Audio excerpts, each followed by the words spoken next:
Ling Feng commands Xishan Base Team A toward Yunk Manor with methodical precision, deploying 50 elite soldiers, 12 cyborgs, and 4 captain-level superhumans including himself.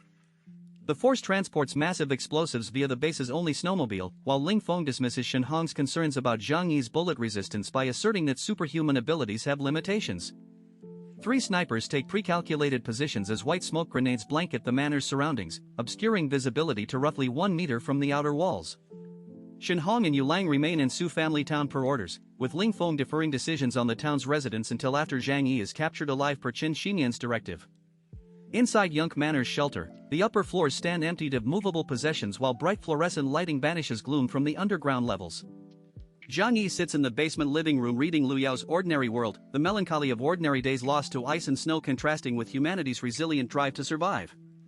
Zhou Ke rests quietly against his shoulder until surveillance cameras detect thick white smoke converging from all directions. Zhang Yi closes his book with calm finality, dons his gear, and retrieves his heavy sniper rifle from dimensional storage before ascending to the first floor, instructing Zhou Ke to remain below because this is a man's war.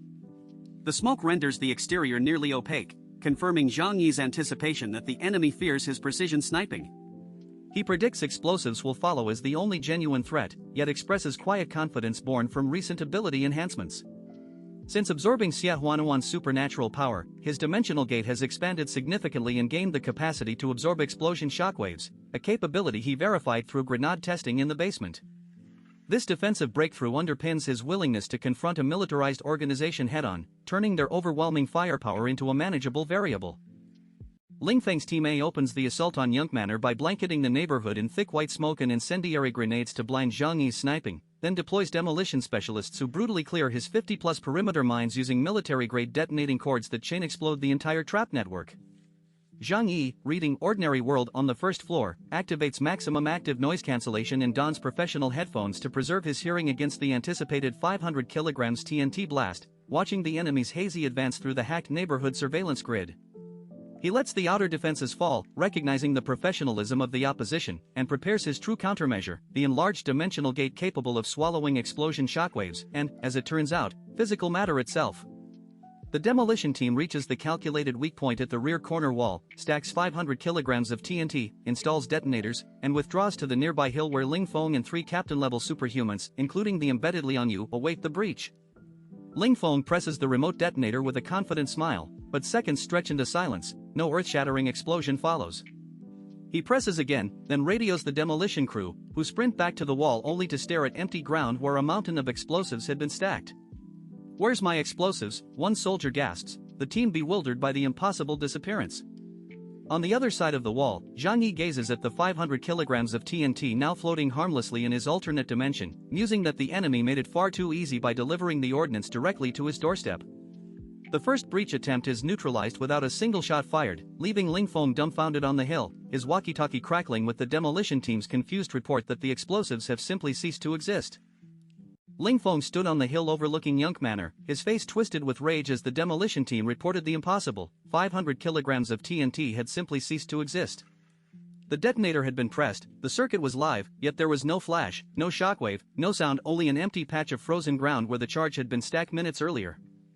The specialists swore they had not misplaced it, such a quantity could not be moved silently in seconds, and the detonator itself should have triggered regardless.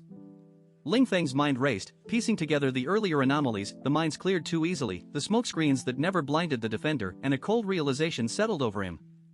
Zhang Yi's ability was spatial manipulation, a pocket dimension that could swallow explosives whole, severing the detonation signal before it reached the charge. The implication was staggering, an impregnable defense that neutralized heavy ordnance before it could detonate. Behind him, Zhedeong growled a solution born of frustration, bombard the shelter with rocket launchers until the walls gave way. Zheng Shuerong shut him down with a sharp glance, reminding him that the manor's reinforced concrete had been modeled precisely. Saturation fire would cost ammunition Xishan could not spare, and Shen Hong's report already confirmed ordinary projectiles vanished into the same void. Zhedeong pressed for a human wave assault from every angle, but Zheng Shuerong's eyes hardened. They were soldiers, not suicide bombers, and the shelter's geometry funneled attackers into kill zones. Only Liang Yu remained silent at the rear, fingers tight on the hilt of her Tang sword, a strange light in her eyes as she weighed the monster she had underestimated against the memory of Dragon's Roar resting in his hands. Ling Feng called the demolition lead aside. One charge remained, 500 kilograms, their final allotment. A young soldier hesitated, then voiced the only technical workaround: manual detonation. Carry the charge to the wall, pull the pin, die in the blast. The silence that followed was heavier than the wind. Ling Feng's voice cut through it, flat and final: he would not send a brother to death for a civilian house. The Shishan organization survived by sticking together, not by throwing lives away on an offensive no one believed in. The manual plan was discarded.